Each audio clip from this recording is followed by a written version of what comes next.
নমস্কার বন্ধুগণ, আজকে চলেছিলাম মধ্যরাত্রে হাঁটতে। আহা! ওটা মধ্যরাত নয়, ওটা ভোরবেলা। আপনাদের ভোরবেলা, আমার মধ্যরাত। চলে এসেছিলাম হেঁটে। তারপর অনুষ্ঠান বাড়িতে আজকে নেমন্ত্রণ ছিল, চলে এসেছিলাম খেতে। দুপুরবেলায় খিচুড়ি আর এখানে বাঁধাকপির তরকারি দিয়ে খাওয়ার পর বাড়ি ফিরে দেখি এখানে মাম এখানে টিভির অভাব পূরণ করতে ফোনের পেছনে বোথ সাইড টেপ মেরে টিভি বানিয়ে দেখছে।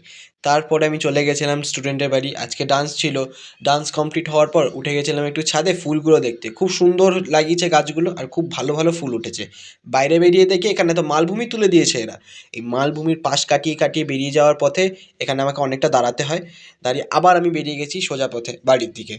বাড়ি আসার পরে আমাদের আজকে একটা ছোট্ট প্ল্যান ছিল যে পিকনিক করা হবে। এখান থেকে ১০০ টাকা ওভার অ্যাক্টিংয়ের জন্য চার্জ কেটে নিয়েছিল আমার কাছ থেকে।